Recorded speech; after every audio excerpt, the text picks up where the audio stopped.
what is going on, guys? I'm back again after a while, but we had a huge Kingdom Hearts 3 fan event, the premiere event that happened this past Friday, and I've been trying to piece together my thoughts about all of the gameplay footage that's come out, and I've finally been able to do that. I'm going to do that in podcast format and kind of talk about everything that happened this past weekend related to Kingdom Hearts 3, because there was a lot.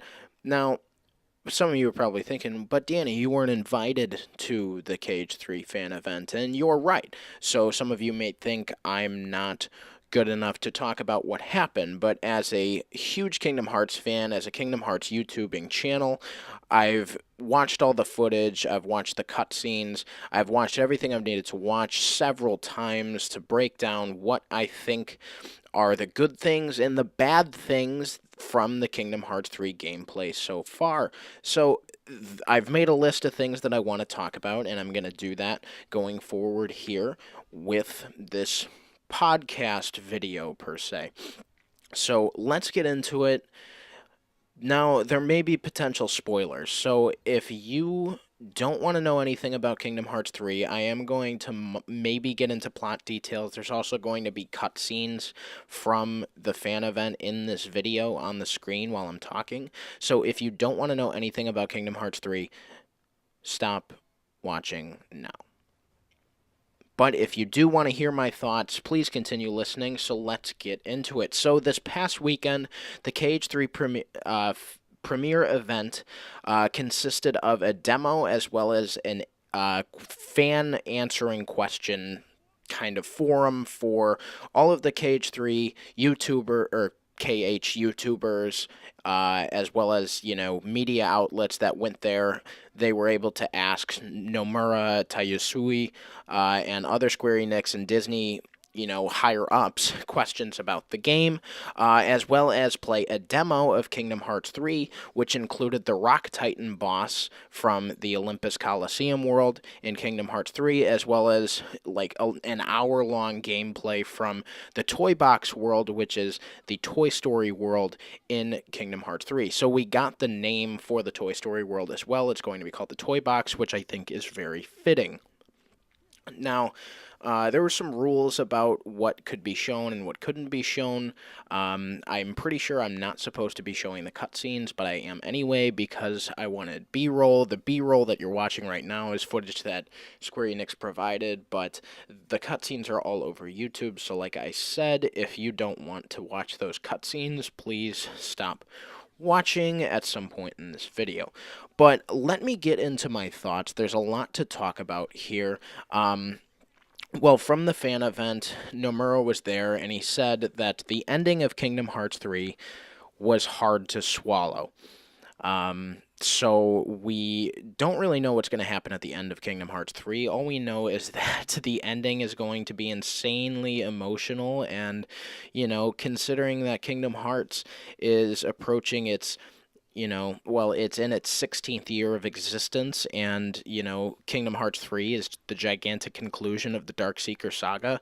I would hope that it's an emotional ending, and it's one that will be hard to grasp, according to Nomura. So that's amazing news. I'm so happy about that because, it's the end. I mean, if anybody watched Avengers Infinity War, you'll know full well that sometimes endings are supposed to be, sad and, conclusive, though. So I'm curious to see how that's end, but we'll get there when Kingdom Hearts 3 comes out. Now, also, we found out that the Kingdom Hearts 3 release date will be revealed early in June, so that gives two opportunities for it to be revealed. That could either be at the second running of the Kingdom Hearts Orchestra Concert World Tour, or at E3 on June 11th. Square Enix has a presentation on June 11th where they will most likely talk about Kingdom Hearts 3, so that could be a date in which they reveal the release date.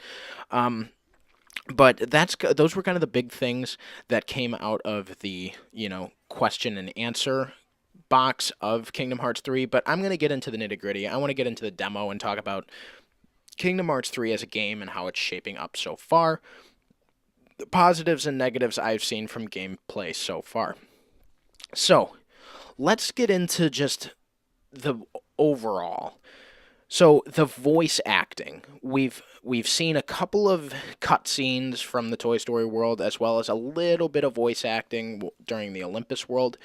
And I gotta say, Haley Joel Osment as Sora sounds great. I know a lot of people have a problem with how he sounded in Dream Drop Distance. Sora sounded goofy. He sounded, just way too like high pitched. It didn't sound like he did in Kingdom Hearts 2 at all. And I know people had a lot of problems with that, including myself. I guess but it didn't really matter to me. But I know like Sora didn't really sound like himself, and I know Dream Drop Distance he was just kind of goofy.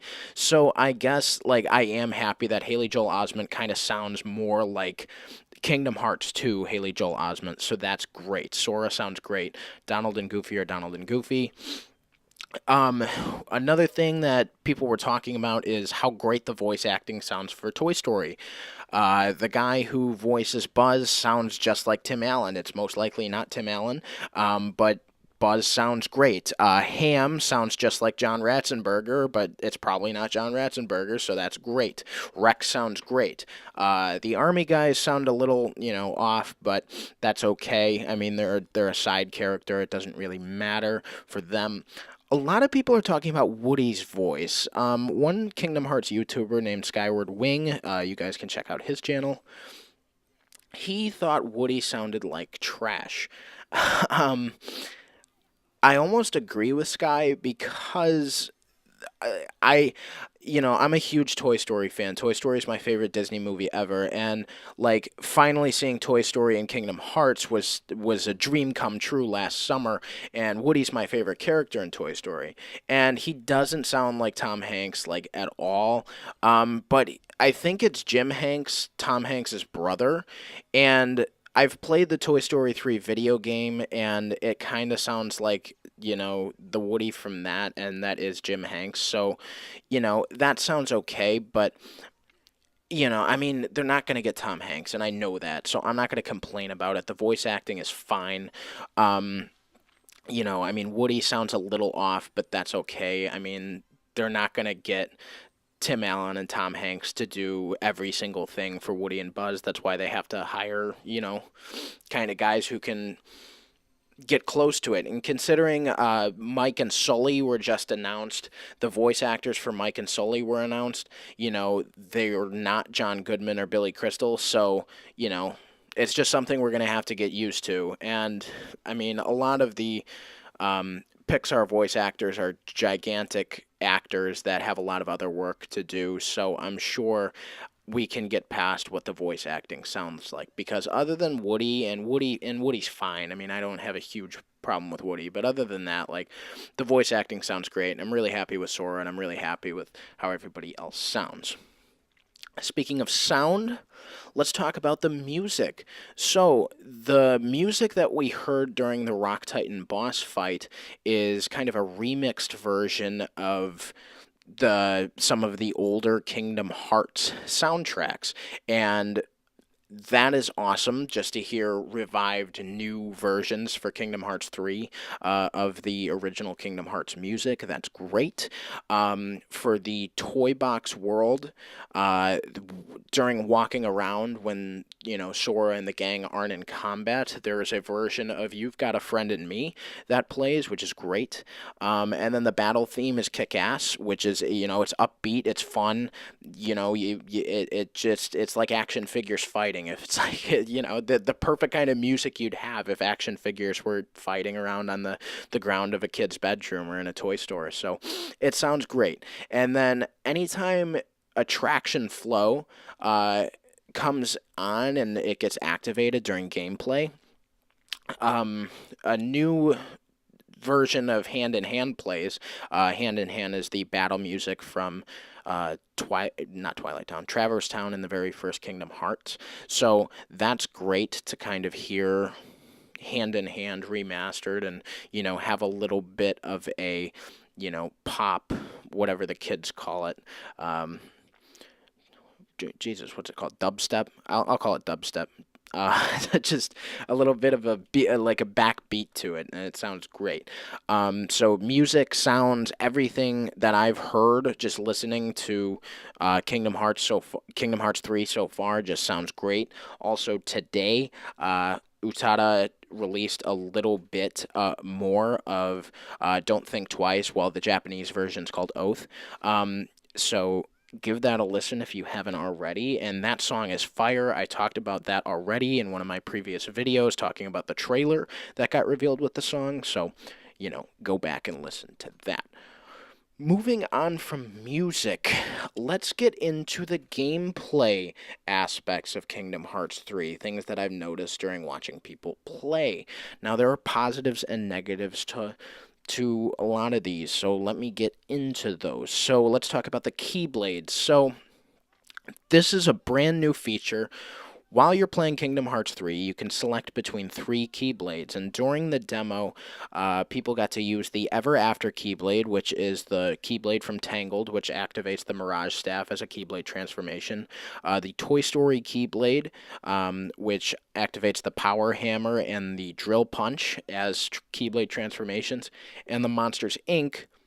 Keyblade, which activates the Twin Yo-Yos and the Quick Claws as a Keyblade transformation.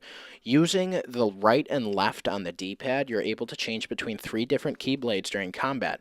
This is incredible. This is something that I've wanted for a very long time in Kingdom Hearts, because you're not allowed to, each Keyblade in Kingdom Hearts 3 has a certain, attack and a certain attributes that would be helpful at certain points during the game, and unless you have the option to pause and change the Keyblade while you're not fighting, you're not able to change the Keyblade.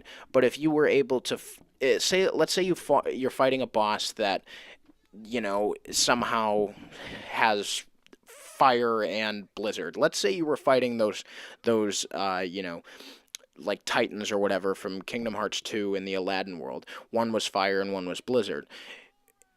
You would need like an ice type Keyblade for the fire one, and a blizzard type Keyblade or a fire type Keyblade for the blizzard one. Jesus. So you would be able to switch between Keyblades, depending on how you would be able to fight the boss better. And this is great because Kingdom Hearts 3 has that. From what I can tell so far as well, the Ever After Keyblade, the Tangled Keyblade with the Mirage Staff transformation is the best one, because every time you dash with it, a clone of Sora comes out, and it can attack. Once you hit attack with it, as well as Sora or any of the duplicates that spawned during dashes, they can fire off magical bullets and, help defeat the boss, and they're just clones, so that's great. Something I don't like about the Keyblade so far is the transformation animations themselves. So I'm going to get into it more when I talk about the summons right after this, but the transformations, the powers that the transformations offer are great. However, every single time you activate a Keyblade transformation, it goes into a cinematic, which I know I will get tired of, especially in the heat of battle. With how extensive the battle system looks in Kingdom Hearts 3, when everything will have like a cinematic where, it takes the time to transform a Keyblade or bring out the attraction flow or whatever, it takes so much time.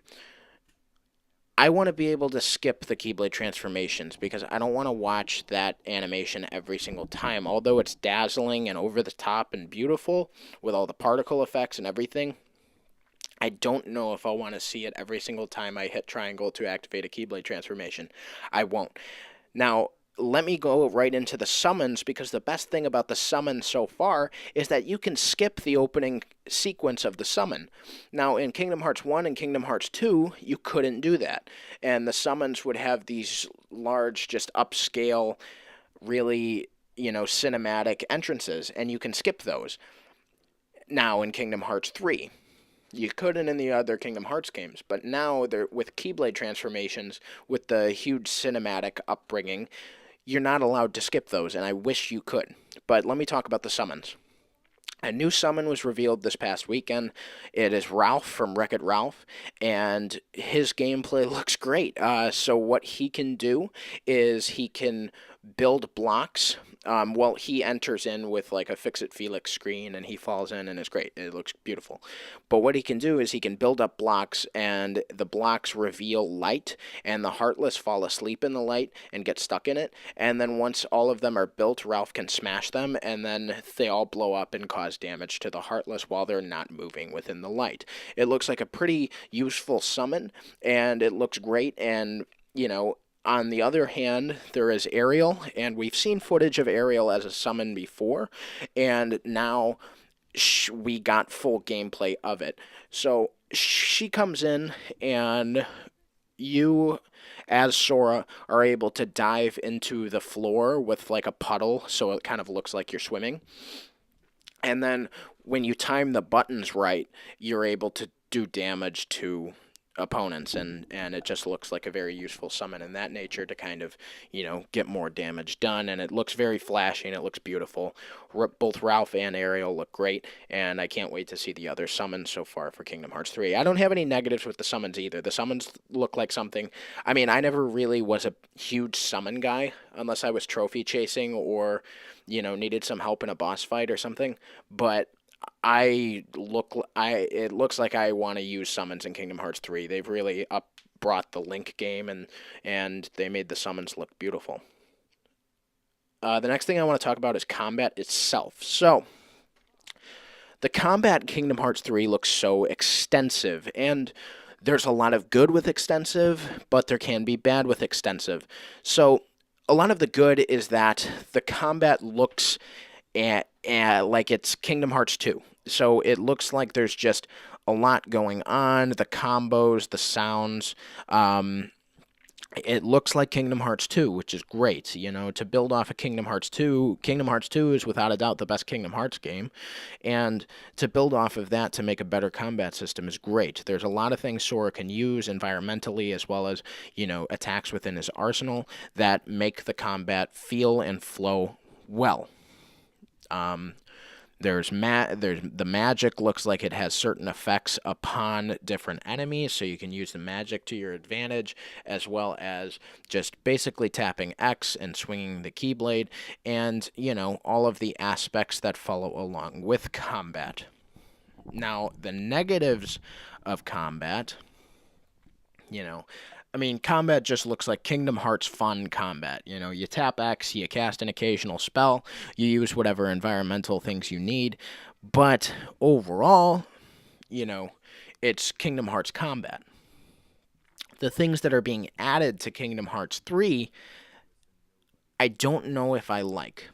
So, Sora does look a little floaty in combat. The combat looks floaty, and if you don't know what I mean, it's kind of the trademark combat of the Osaka team, which really helped out with Kingdom Hearts 3's development, but they were heavy involved with the combat for Birth by Sleep, Dream Drop Distance, and 0.2 Birth by Sleep, which a lot of people complain about the combat system being floaty, which means you can kind of just keep tapping X on a ground combo, and then when you jump up to attack enemies in the air, it seems like there's no gravity, and Sora and or Aqua or whoever you're playing with is just up in the air for so long, and that is not good.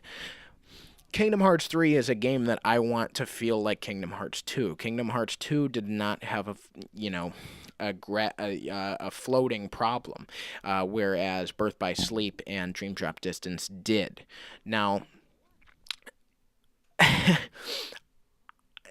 Kingdom Hearts 3 is something we've been waiting for a long time, and we want it to be perfect. I know perfection doesn't exist, but I want the combat to get as close as it can, and with a simple fix of adding some gravity effect to Sora, just putting gravity on him, making him a little bit heavier to make him fall quicker, or have the combos cancel out so he's not continuing a combo even after he defeats the Heartless in the air, that Sora can fall, and so it makes him feel heavier and tied to the ground rather than in the air. That's a fix. Another combat thing that I don't think I will like in Kingdom Hearts 3 is any of the attraction flow. The attraction flow seems so just annoying. I mean, the amount of times that it pops up is ridiculous. And in the demo, it seems that everybody who played was playing on an easy difficulty. And maybe in the easier difficulty, the attraction flow option reaction command comes up a lot more. But that's something that I don't know or anybody else knows either so far that's played it. What I hope is that, just like abilities, I'm able to turn off attraction flow completely and maybe even turn off Keyblade transformations, because if I'm not allowed to skip the cinematic opening for them, I want to be able to turn them off, because I it doesn't seem like something I would use in combat, honestly. Maybe occasionally and once in a while, but the amount of times that it popped up in the demo and the amount of times people used it, like, it just seems so gimmicky now. I mean, I don't think I watching all of the Kingdom Hearts 3 trailers so far, it seemed like something that looked fun. But now that I've actually seen people who I know I play like, and watching these Kingdom Hearts YouTubers that I've watched for years and stream online to see how they play like, it seems like it's just something that's thrown in and constantly thrown in your face as the newest thing for Kingdom Hearts, so it has to be thrown in. And I don't think I'll like it, and I hope that there's a way to turn it off, or at least a fix to where it doesn't show up as often as it did during the gameplay.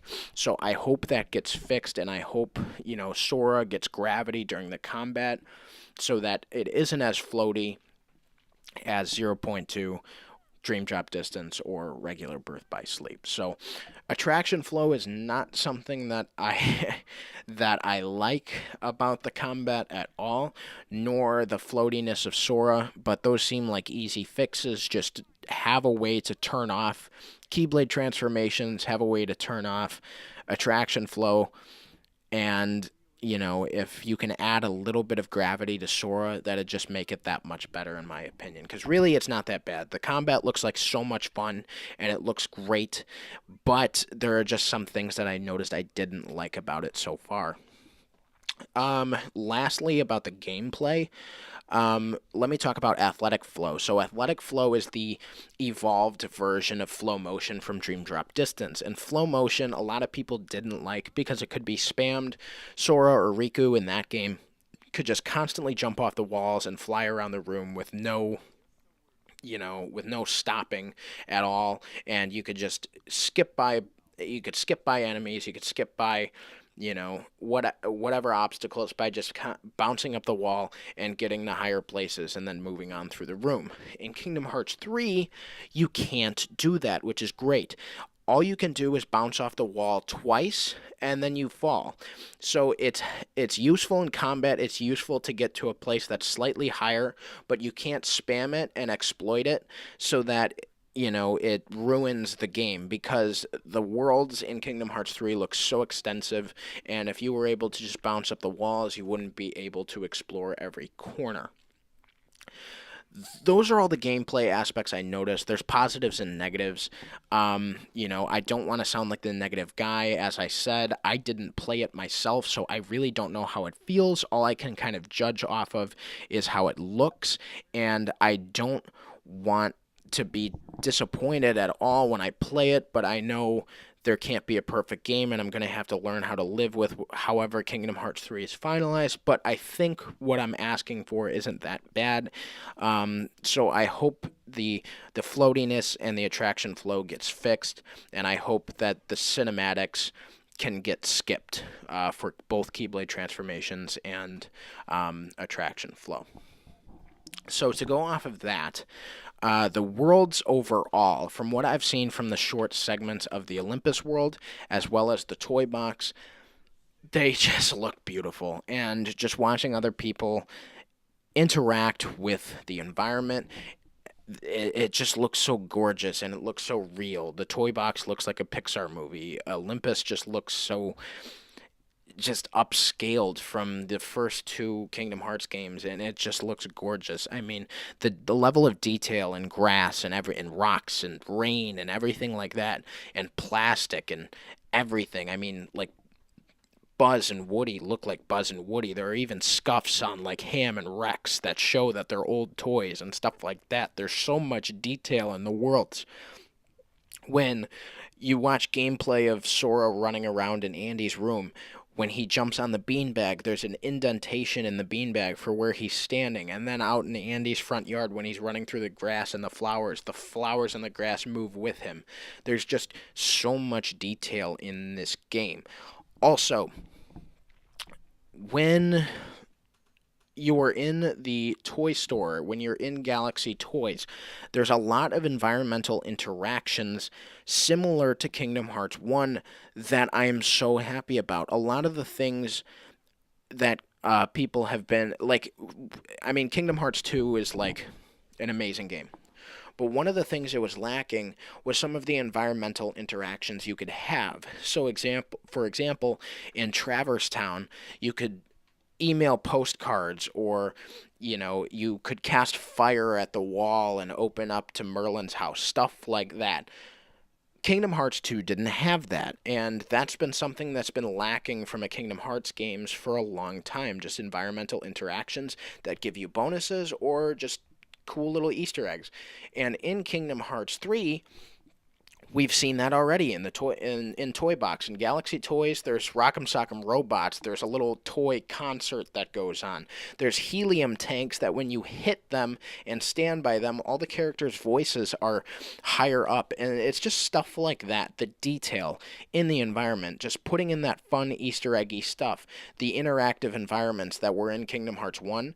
I am so glad those are back. Like, there's so much detail there, and the hard work that went into it. I have to applaud Square Enix. I'm glad they listened to the community, because that's something that everybody kind of wanted. To move on from the world looks, and I know this is part of the gameplay, but it's also part of the world because of how it looks.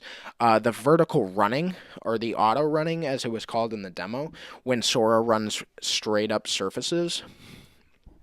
I think this is a unique gameplay feature. I think it assists with athletic flow, with being able to travel around the room easier. And since the environments are gigantic, I'm glad there's a way to kind of easily get to high ground and check it out. However, what I don't like about the vertical running so far is the flashing that goes on. And I know there are sparkles that show where Sora can kind of do parkour like there was in 0.2, but with the vertical running, there's constant flashes that go up flat surfaces in the game. And I hope, that was just around for the demo, or with harder difficulties, those go away, or further along down the line in the game, those goes away, because if it's a vertical surface that looks like it can be run up, I'm sure we as players will be able to figure out that we're able to run up it. So I hope those goes away, because I think the flashing of the wall kind of takes away from the environment a little bit, and takes away from the beauty that was created to put so much detail into it. And I think with constant flashing of light over it, I think it kind of takes away from it. But I do like the vertical running aspect. I do like that auto running feature, because I think it's a great way for Sora to get around these giant environments that Square Enix built. Now, speaking of the giant environments, there are no loading screens in this game. The environments are huge. The entirety of Andy's house is one room. From Andy's room to down the side of the house, to kind of a small walkway to his backyard, to his front yard, to a wide range of street out in front of his house. That is all part of one room. In Galaxy Toys as well, it has 3 floors and a lobby in its main room, and that's all one room. And then there are vents, and I think the vent is how you get around Galaxy Toys. But once you enter in the giant gumball machine in the entrance of Galaxy Toys, you can get up to other floors using athletic flow and grinding on the chains, and it's just incredible. These worlds are gigantic, and it looks like it's going to take a bunch of time to explore every single corner. And being the obsessive collector and obsessive explorer that I am for video games, I cannot wait to do that because it's going to take a lot of time, and that forces me to play Kingdom Hearts 3 longer, which is just amazing. And we only saw a tidbit of one world and a boss fight in that world and a lot of Toy Story gameplay, but that Toy Story gameplay, they said it's only a third, like 30% of the entire Toy Story world, which is absolutely crazy. This game is going to be huge, gigantic. There's going to be so much to do, so much to see, and I cannot wait to play it. I didn't even get to play it this weekend, unlike a lot of other lucky people that I'm so happy they did before this game launches, because I am able to make a video like this. I'm able to make a podcast like this where I can talk about the positives and negatives of things that I noticed. And I didn't even get to play the game. I just had to study what other people were doing and how it looked and how they were interacting. But I'm so happy that Square opened up this opportunity to people, because it gives me a chance to look at the game and see how it's going and see how far it's come, because it's been so long. It's been 5 years since they announced, and it's just it's like it's relieving, but it's also just like an active effort as a fan and as a player to see how they can improve, but also see how they have improved. And there's so much, and it's great. To conclude and to wrap this up, I have to say Kingdom Hearts 3 is shaping up to be an incredible, awesome game. It still has the chance, obviously, it's not out yet, because we only got to see, and some people got to play a little bit of Kingdom Hearts 3. It has the potential to be the greatest Kingdom Hearts game. And if it's not the greatest Kingdom Hearts game, it's certainly going to be the biggest. But I want it to be the best Kingdom Hearts game everybody wants it to be. So if it's going to be that, I hope that Square watches my video here, watches the podcast, watches everybody else's video, because that's something that Square admitted. They said to all those content creators sitting there in that room, we watch your stuff and we listen to you. And that's incredible. If every gaming company did that, EA with Battlefront 2, not adding and, throwing anybody under the bus at all, EA with Battlefront 2. If if everybody listened to their community like Square Enix did, every game would be perfect. So I hope, that all the things that I said that look like they're negatives, I hope Square takes that into account, and that's something that can be fixed going forward. With like nitty gritty stuff like frame rate and, like voice matching and stuff like that. I'm not that picky about that. I don't care. I mean, it's something that like has been a part of every Kingdom Hearts game. Like sometimes the voice doesn't match with how the mouth moves, and I mean, it's a Japanese first game kind of. So I'm not surprised at stuff like that. I'm not going to comment on that because that's stuff I don't really care about. I know it's a big part of gaming and everything like that, but it looks like it's running at a smooth 60 FPS, and that's fine. And if the characters sound like them and their mouth is moving, I can get it. I understand. Sometimes the lip syncing isn't going to be there. But, again, I think with the gameplay aspects, with everything that I talked about that looks like I might not like, with the, Keyblade transformations and the, the cinematics of that, basically all of the attraction flow, if that can be turned off like an ability, that'd be great. If, I just hope that's fixed. I hope that's fixed. I hope the floatiness of Sora is fixed. But other than that, this game is shaping up to be great, and I'm so glad that I had the opportunity to talk about it. Thank you, Square Enix, for hosting this event, for everybody that got to go, for us to talk about the content. So That is awesome. But that about wraps it up for my thoughts from this past weekend of all the Kingdom Hearts that we saw. So let me know if I missed anything or if anything that you watched from footage this past weekend or if you got to play it, let me know. If there's any more negatives that you thought that I didn't talk about, please let me know. If there's any more positives that I didn't talk about, let me know. If there's anything I missed, or if you disagree or you agree, just please comment. Let me know. Please give a thumbs up on this video. That'd be great.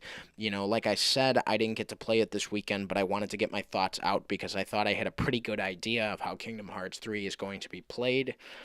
So I just wanted to get my thoughts out there, positive and negative, and putting a like on this video would allow me to just, you know, reassure that this was a good thing to do. If you guys could throw some support on my podcast channel, that'd be great. I'm figuring out some technical difficulties with my podcast, so if you guys could show some support over there for all the content that we have over there, I'm sure that in the future we'll have more great content to come for you. But that's it. Thank you for watching / listening, and until next time, or until there's more nerd news or Kingdom Hearts news, I've been Dovmac, and I'll catch you guys later. See ya.